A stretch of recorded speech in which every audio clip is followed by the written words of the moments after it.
दोस्तों, good evening. आप सभी प्यारे मित्रों को, सभी दोस्तों को मेरी ओर से बहुत बहुत शुभकामनाएं। आप सभी का स्वागत। दोस्तों, मैंने जैव विविधता का टॉपिक डाल दिया है। अभ्यारण्य से संबंधित अपनी चर्चा हुई, तो अभ्यारण्य में मैंने एक अपना राजस्थान का राष्ट्रीय जो अभ्यारण्य है, जो पहला राष्ट्रीय अभ्यारण्य है रणथंभौर, उसके बारे में हमने चर्चा कर ली थी। आज हम दूसरा महत्वपूर्ण राष्ट्रीय उद्यान जो है उसके बारे में चर्चा करेंगे।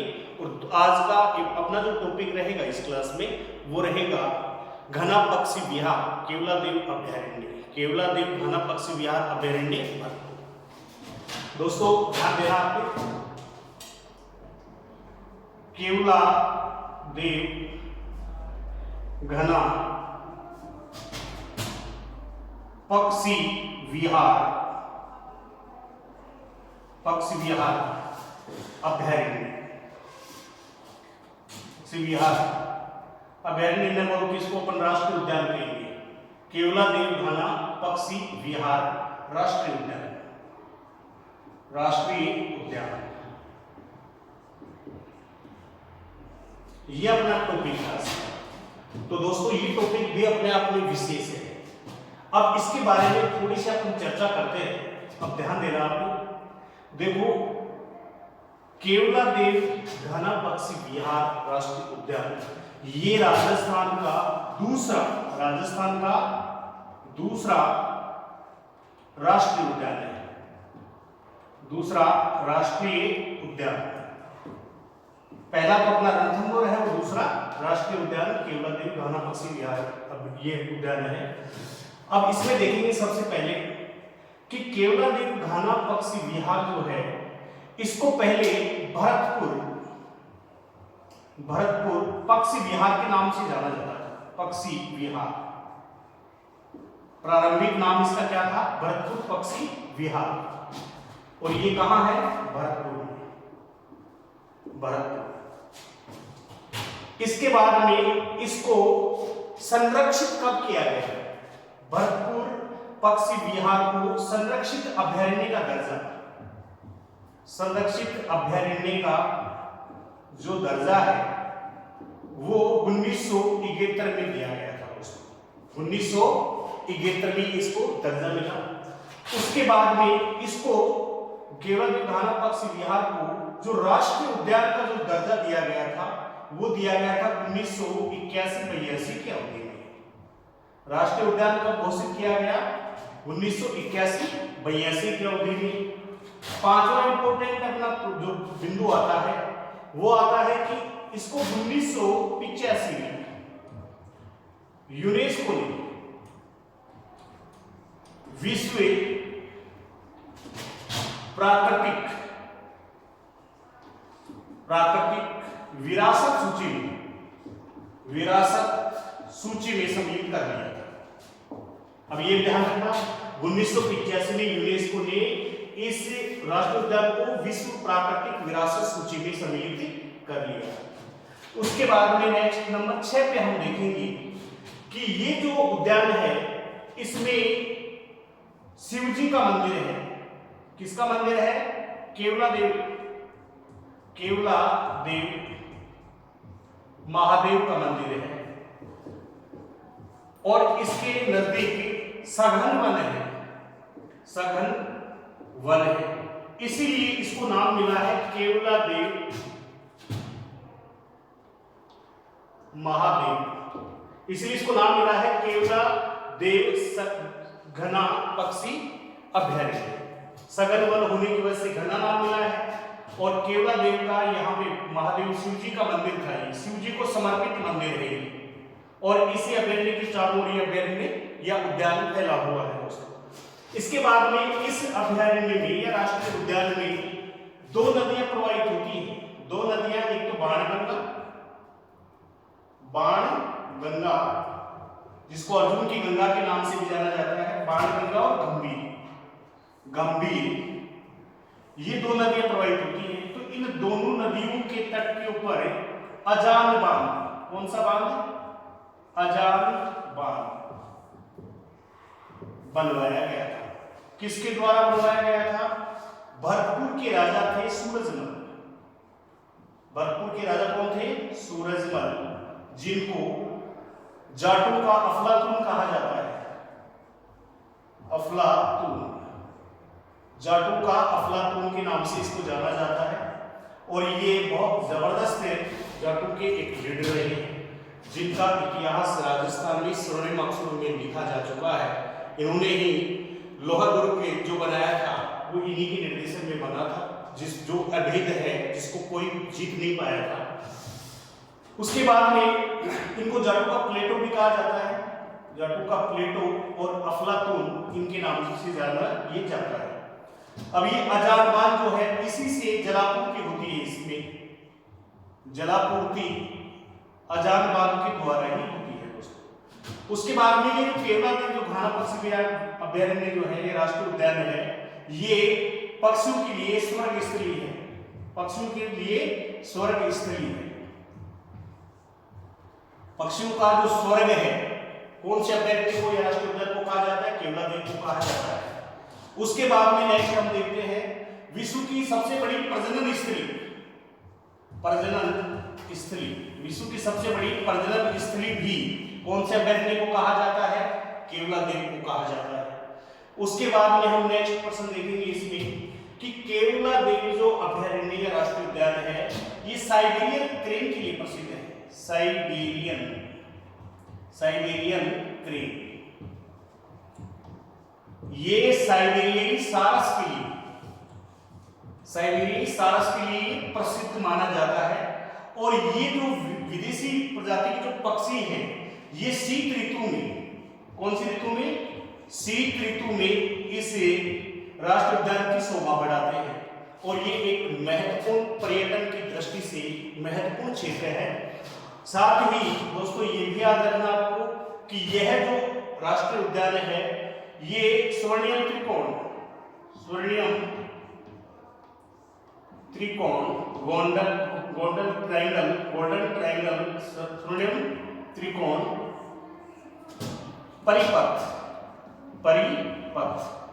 गोल्डन ट्रायंगल या स्वर्णिम त्रिकोण परिपथ, जिसके अंतर्गत दिल्ली,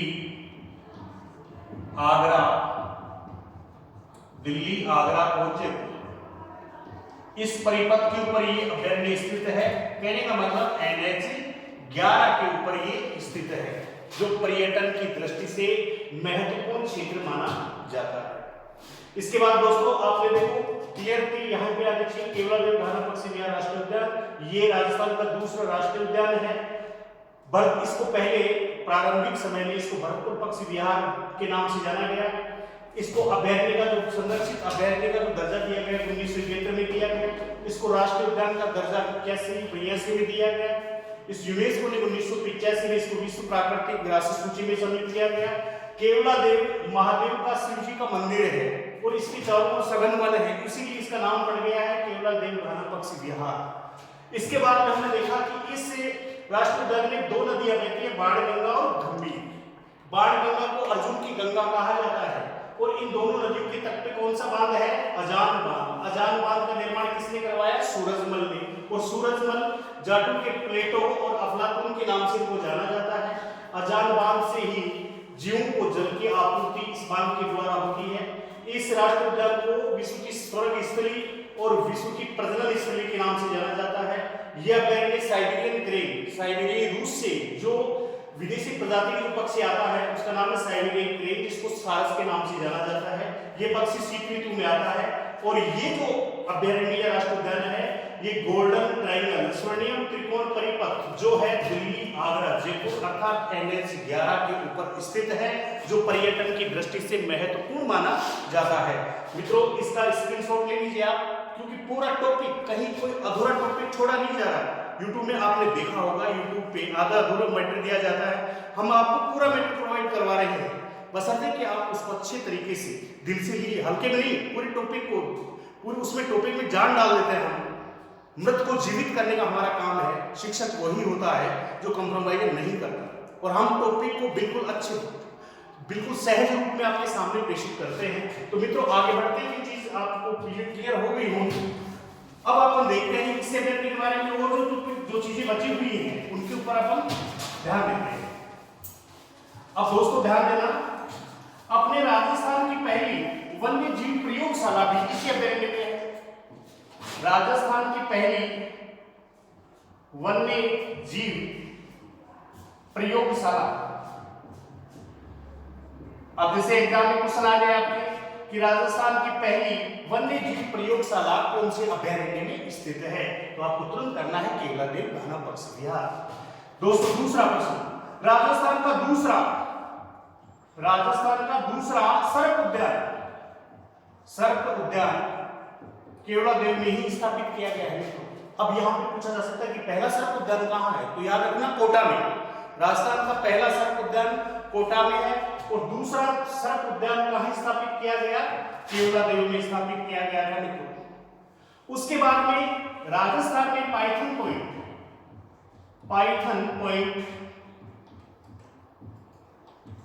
पॉइंट कहां स्थित है।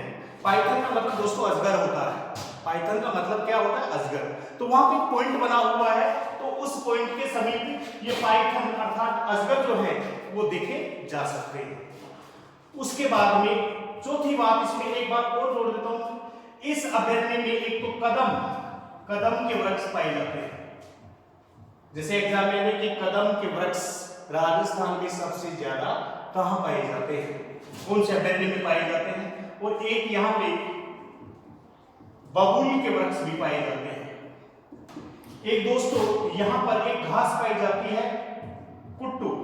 कौन सी घास, कुट्टू घास पाई जाती है, और ये घास साइबेरियन क्रेन के लिए बहुत पसंदीदा घास है। याद रखना, साइबेरियन क्रेन के लिए पसंदीदा घास का नाम क्या है, कुट्टू घास है। इसके बाद में इस अभयारण्य में जीव जंतु जो है घासों में उलझकर और मर जाते हैं, और ऐसी कौन सी घास इस अभयारण्य में, एंचा घास। याद रखना, ये प्रश्न आ सकता है, एंचा घास जो है इसमें उलझकर जीव जंतु मर जाते हैं। तो ये घास जो है उनके लिए एक तरह से अभिशाप का काम करती है। ये कुट्टू घास, ये एंचा घास, कदम वृक्ष, पाइथन पॉइंट, सर्प उद्यान और वन्य जीव प्रयोगशाला, सारे पॉइंट है। उसके बाद में दोस्तों हमें देखना है कि ये जो राष्ट्रीय ये पक्षी जो विहार है, ये सलीम अली का नाम सभी ने सुना होगा। ये एक पक्षी प्रेमी थे, पक्षी वैज्ञानिक थे, और उनकी ये सर्व स्त्री है, उनकी जन्म स्त्री है, उनकी कर्म स्त्री है, उनकी कार्य स्त्री। जैसे एग्जाम में पूछ लिया जाए कि सलीम अली कौन है, पक्षी प्रेमी है, पक्षी वैज्ञानिक है, और सलीम अली की जो कार्य स्त्री कौन सा अभयारण्य रहा है, घाना पक्षी विहार अभयारण्य रहा है। इसके बाद में नेक्स्ट जो प्रश्न बनता है, अब ये 6 और ये 7वां प्रश्न बना, 8वां प्रश्न फिर बन सकता है, इंटरप्रिटेशन सेंटर। अब एग्जाम में है कि इंटरप्रिटेशन सेंटर जो है ये राजस्थान में कौन से अभयारण्य में है, तो ये भी घाना पक्षी विहार अभयारण्य में स्थित है, जो वेटलैंड भूमि और जीव जंतुओं से रिलेटेड ये केंद्र बना हुआ, ये याद रखना। और इस केंद्र को सहयोग जो मिल रहा है वो ऑस्ट्रेलिया से मिल रहा है दोस्तों। इस सेंटर को सहयोग कहां से मिल रहा है, ऑस्ट्रेलिया से मिल रहा है, ये बात भी आप ध्यान में रखिएगा। उसके बाद में 9वां प्रश्न ये बन जाएगा कि केवलादेव घाना पक्षी विहार राजस्थान का प्रथम वेटलैंड क्षेत्र है। कौन सा है, वेटलैंड क्षेत्र। एग्जाम में ये प्रश्न भी आ सकता है कि राजस्थान का प्रथम वेटलैंड क्षेत्र कौन सा अभयारण्य घोषित किया गया है, तो वो क्षेत्र है घाना पक्षी विहार। ये कब किया गया था, 1981 में। और ये अब जो है ये अब संकट में है, ये जो क्षेत्र है, क्योंकि इसका ज्यादा डेवलपमेंट नहीं हो रहा, बहुत ज्यादा विकास नहीं हो रहा। वेटलैंड क्षेत्र किसको कहते हैं दोस्तों, जो जिस क्षेत्र में कम से कम, रामसर साइट के अनुसार बता रहा हूं कि कम से कम उस क्षेत्र में 8 माह तक जल भरा रहना चाहिए, उसको बोला जाता है वेटलैंड क्षेत्र। और वेटलैंड जो क्षेत्र है उसको दोस्तों जो जीव विविधता पाई जाती है उनका स्वर्ग माना जाता है। जीव विविधता का स्वर्ग किसे कहा जाता है, वेटलैंड को कहा जाता है। वेटलैंड, ये भी याद रखना, वेटलैंड को क्या कहा जाता है, जीव विविधता का स्वर्ग के नाम से जानते हैं। ये प्रश्न में इंपॉर्टेंट बनता है। एक पृथ्वी के धरातल पे जो भूदृश्य है, जो टोपोग्राफी जो क्षेत्र है, भूदृश्य क्षेत्र है, इनको भी ये जो वेटलैंड क्षेत्र है उनको कहा जाता है गुर्दे। वेटलैंड को भूद्रशु का गुर्दा या गुर्दे कहा जाता है, वेटलैंड को जैव विविधता का स्वर्ग भी कहा जाता है। तो मित्रों आज का ये टॉपिक था, मैं एक बार 2 मिनट दोबारा समझा देता हूँ इसको। जो पहले पॉइंट थे इसके अलावा आगे बढ़ रहे हैं, फिर कितने प्रश्न बन रहे हैं अपने कि वन्य जीव प्रयोगशाला राजस्थान की पहली कहाँ है, केवलादेव में। दूसरा सड़क उद्यान भी यहाँ है, पाइथन पॉइंट भी यहाँ है, कदम वृक्ष भी पाए जाते हैं, कुट्टू घास सारस के लिए सबसे इंपॉर्टेंट पसंदीदा घास है। और जो जीव जंतु जो है वो मर जाते हैं इंचा घास में उलझकर। उसके बाद में सलीम अली एक पक्षी प्रेमी थे, जीव वैज्ञानिक थे, और इनकी कार्यस्थली अभ्यारण्य रहा है, ये उद्यान रहा है। और यहाँ पर इंटरप्रिटेशन सेंटर जो है ये स्थापित कर रखा है वेटलैंड के लिए और जीव जंतुओं के लिए। और इसको सहयोग कहाँ से मिल रहा है, ऑस्ट्रेलिया से मिल रहा है। राजस्थान का प्रथम वेटलैंड जो क्षेत्र है ये केवलादेव है। इसकी स्थापना कब की गई थी, 1981 में। वेटलैंड को जैव विविधता का स्वर्ग भी कहते हैं और भूद्रशु को या मान लो आप भूद्रशु का गुर्दा भी वेटलैंड को कहा जाता है। दोस्तों धन्यवाद मित्रों, इस टॉपिक को आप अच्छी तरीके से पढ़ना, इसी तरह से टॉपिक आपको बराबर प्रोवाइड करवाते रहेंगे। आप मेहरबानी करके लाइक शेयर और कमेंट्स किया करें और हमारे चैनल को ज़्यादा से ज़्यादा आप जो स्नेह और प्यार दे रहे हैं वो यूं ही बरकरार रखेंगे, इसी उम्मीद और आशा के साथ। थैंक यू, धन्यवाद दोस्तों।